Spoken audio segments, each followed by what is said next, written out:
各位同學，歡迎翻嚟2019年 MC 第24條嘅 solution 影片啦。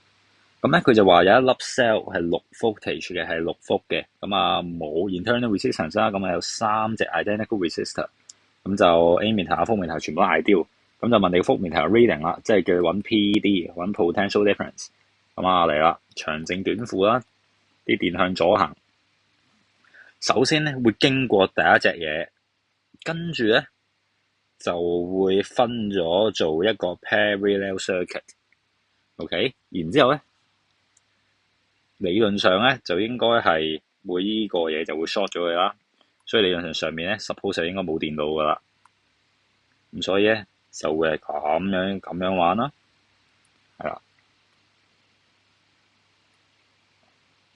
咁基本上咧我哋發現咗咁樣啦，咁由於你 voltmeter 咧都係 ideal 嘅，所以樓上個 resistance 咧係無限大嘅，所以啲電咧亦都唔會行上去上面噶啦。咁所以咧，佢直接 detect 緊呢兩點，係啦，即係 detect 緊你依條線嗰個 voltage 嗰個 potential 啦，同埋你後面嗰陣時個 potential，係啦。咁後面嗰個我哋係幾多啊？後面嗰個個電池個尾嚟噶嘛，電池個負號嚟噶嘛，所以後面呢個位咧個電位咧個 potential 咧就係0 V 嚟嘅。OK，咁我哋再睇下前面嗰條電線係點樣玩啦，淨係行過1號仔。跟住呢個位要俾個 ammeter short 咗嘅，呢個 short 咗嘅。咁所以咧，其實你個電池，你個 circuit 咧，而家就係咁樣嘅啫。係啦，咁我哋畫翻好咧，就變成咁嘅死樣。咁所以咧，你兩嚿嘢一樣噶嘛。咁呢度咪就係直接平分咯，兩嚿個 resistor。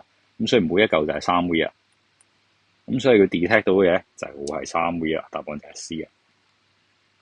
係啦，我哋只要將佢化簡化好晒佢，我哋只需要知道兩個事實 ：ammeter 係會 short 嘅，跟住 voltmeter 係唔會搞你啲電嘅。咁所以咧就直接 detect 頭尾呢兩個位，係啦。咁啊，依嚿嘢 short 咗，唔使理佢。咁啊，做完個例。